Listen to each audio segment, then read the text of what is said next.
예전보다 먹는 양을 줄여서 계속 다이어트 하고 있는데 왜 더 이상 살이 안 빠지지? 다이어트 정책이 많이들 겪으시죠? 분명히 적게 먹고 있는데도 불구하고 어느 순간부터 체중이 더 안 빠지는 보이지 않는 나의 벽이 있어요.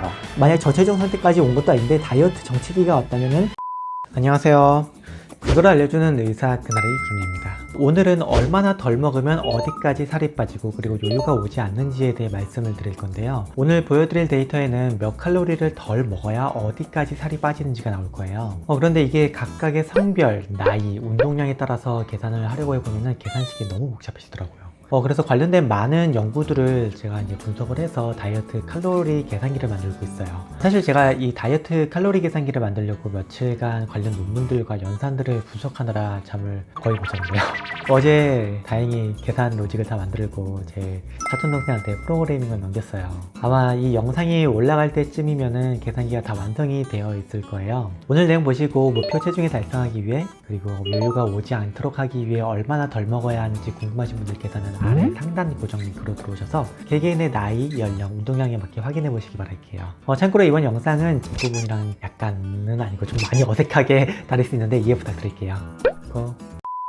평소에 제가 다이어트를 한다고 하면은 이제 댓글로 뺄 게 어딨냐고 말씀을 주시는 분들이 꽤 계시더라고요. 이게 좀 TMI인데 제가 예전에 병원에서 일할 때 너무 바빠가지고 하루에 한 끼도 간신히 먹을 때가 있었어요. 그때 이제 1일 1식 하면서 이제 먹을 때 너무 이렇게 쓸어 먹어서 폭식을 하는 바람에 한 1년 동안 12kg 정도가 쪘었어요. 그때가 한 78kg까지 쪘었는데요. 그거를 이제 다시 살을 빼서 66kg까지 뺐다가 최근에 조금 늘어나가지고 다시 68kg을 유지하고 있어요. 제가 이제 딱 보면은 좀 말라 보이잖아요. 그래도 제가 복부 비만형 타입 이라서 이게 팔다리는 얇아 보여도 살이 전부 다 배로 집중돼가지고 체중 대비 배가 너무 크더라고요. 제가 또 이게 조금만 방심하고 관리를 소홀히 하면은 잠시 70kg을 넘어서 기존에 이제 입던 바지 밖으로 배가 탈출했다가 들어올 때가 있어요. 제가 이렇게 팔다리는 가늘어도 이제 배 때문에 다이어트를 계속 지속해야 돼요.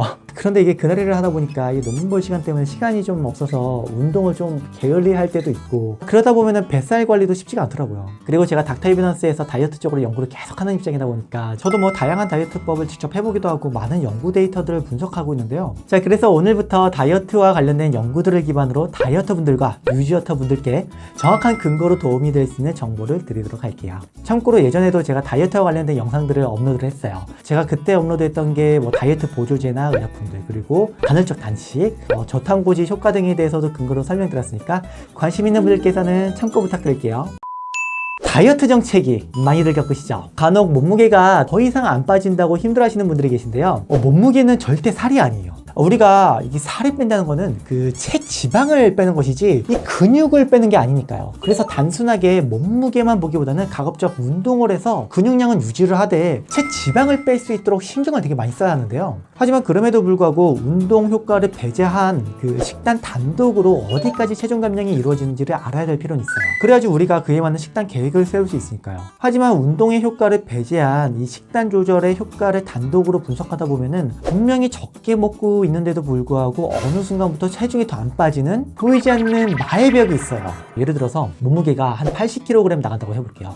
한 63kg까지 몸무게를 빼려고 식단 조절을 꾸준히 했는데 체중이 74kg부터 이게 더 안 빠져요. 이게 왜 그런 건지 살펴보도록 할게요. 우리가 평소에 체중이 일정하게 유지가 되는 이유는 먹어서 몸으로 들어오는 에너지량이랑 몸에서 사용하는 에너지량이 같기 때문이에요. 그래서 그런 거예요. 우리가 먹는 만큼 에너지를 쓰는 것이죠. 여기서 우리가 음식을 덜 먹게 되면은 몸으로 들어오는 에너지량이 적어지다 보니까 부족한 에너지만큼 몸에 저장된 에너지를 사용할 수밖에 없게 되겠죠. 대략 한 3,500kcal 정도를 덜 먹으면은 1파운드, 약 한 0.45kg 정도가 빠지는 것으로 보고 있어요. 그러니까 평소에 먹는 양을 매일 하루에 500kcal씩 덜 먹으면은 일주일 정도 지나면 한 0.45kg 정도가 빠질 것으로 대략적으로 예상을 할 수가 있는데요. 이 500kcal가 어느 정도냐면은 한 라면 한 봉지가 500kcal쯤 하고요. 밥 한 공기가 한 300kcal 정도 하니까 밥 두 공기를 조금 안 되게 먹은 양 정도 돼요. 그러니까 라면을 하루에 한 개씩 덜 먹으면은 일주일 정도 지나면은 대략 한 0.45kg 정도가 빠지겠구나 하고 예상할 수 있어요. 하지만 처음에는 이렇게 덜 먹은 만큼 몸무게가 잘 빠지다가 어느 정도 시간이 지나면 내가 덜 먹은 만큼 체중이 잘 안 빠지게 돼요. 자, 그 이유는 우리가 이제 몸에 있는 살덩이들도 에너지를 쓰고 있는데 다이어트를 해서 살덩이들이 없어져 버리니까 그만큼 에너지를 뭐 덜 사용하기 때문인데요. 그리고 이제 또 다른 이유는 체중이 줄면은 호르몬이나 자율신경계 또 이제 근육의 능률 등이 바뀌면서 몸에서 계속 에너지를 저장하려고 해요. 그렇기 때문에 처음에는 살이 잘 빠지더라도 나중에는 같은 방법을 꾸준히 이렇게 유지하는 것만으로는 살이 더 이상 잘 안 빠지게 되는 것이죠.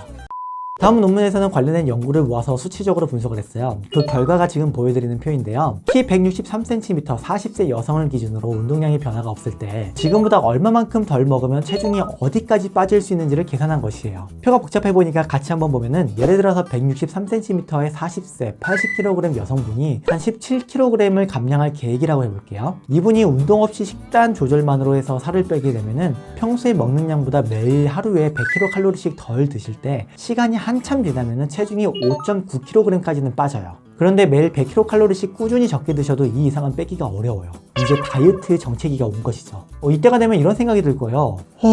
예전보다 먹는 양을 줄여서 계속 다이어트 하고 있는데 왜 더 이상 살이 안 빠지지? 이분은 5.9kg을 뺀 뒤에는 오히려 매일 100kcal씩 적게 먹는 식단을 계속 유지하지 못하면 살이 다시 쪄버릴 수 있는데요. 이분이 초기 목표인 17kg을 감량하기 위해서는 매일 100kcal씩 적게 먹는 걸로는 부족하고요. 매일 300kcal씩 덜 드셔야 돼요. 그런데 이게 정말 안타까운 게 이분이 매일 300kcal씩 덜 드시는 식단을 유지하지 못하면 요요가 다시 와가지고 살이 찔 수 있는 것이고요. 그러면 제 친구 우리 길이는 어떠냐? 우리 길이는 168kg에서 130kg까지 38kg을 감량한 유지어터인데요. 대단하다. 어떻게 38kg을 뺐냐? 길이 본인은 맨날 다이어트 중이라고 하는데 이 130kg부터는 잘 안 빠지더라고요. 지금 보시는 표는 남성 40세 키 177cm 기준이라 길이가 나이는 좀 모자라고 키는 184cm라서 테이블과 수치는 안 맞지만 그래도 억지로 한번 끼겨 넣어볼게요. 길이 돌아가라. 우리 길이는 보니까 이전보다 평소 식사량을 매일 500kcal씩 덜 먹어야 간신히 체중이 유지만 될 정도예요. 여기서 더 빼려면 지금보다 훨씬 덜 먹고 운동도 빡세게 해야 돼요. 길이가 예전보다 먹는 양도 훨씬 줄었는데도 불구하고 130kg 밑으로 잘 안 내려가는 이유가 바로 여기 있었네요. 제 꿈이 우리 길이 1톤 트럭에 10명 실는 건데 그러기 위해서는 우리 길이가 이전보다 매일 1000kcal씩 덜 먹어줘야 돼요. 물론 방금 보신 표는 수치적으로 해석을 통해 예측한 값이기 때문에 사람마다 차이가 있을 수는 있고요. 다이어트가 쉽지도 않고 유지하는 것도 정말 어려워요. 만약 저체중 상태까지 온 것도 아닌데 다이어트 정체기가 왔다면은 지금 내 식단으로는 여기까지가 한계이구나 하고 생각해 주셔야 하고요. 오히려 여기서 조금만 풀어줘도 다시 살이 쪄버리는 단계까지 온 것이에요. 저체중까지 온 것도 아닌데 체중 감량의 한계가 왔다면 아까 보여드린 표 그걸 참고하셔가지고 계산하셔서 칼로리 섭취량을 더 줄여주셔야 하고요. 또 다이어트를 하면은 근육도 같이 빠지는데요. 앞서 이야기했지만 다이어트는 단지 체중을 빼기만 하는 것이 아니에요. 체지방을 빼는 것이거든요. 근육이 빠지면 몸무게는 줄어 보여도 대사량이 줄어들고 요요가 더 잘하게 되니까 운동도 반드시 함께 꼭 해주시기 바라겠습니다. 또 다이어트가 끝났다고 다이어트 식단을 중단하면 정말 금세 원래 체중으로 돌아가니까 이 점 주의해 주시기 바랄게요. 유지어터 분들께서도 참고하실 수 있도록 요요를 줄이는 식단편도 그날이 올라와 있으니까 관련 연구를 기반으로 한 정보가 필요하신 분들께서도 참고 부탁드릴게요. 감사합니다. 여기까지 근거를 알려주는 의사 그날이 김연이었습니다. 오늘 내용이 도움되셨다면 구독과 좋아요 부탁드리고요. 제 인스타그램에도 놀러와주세요.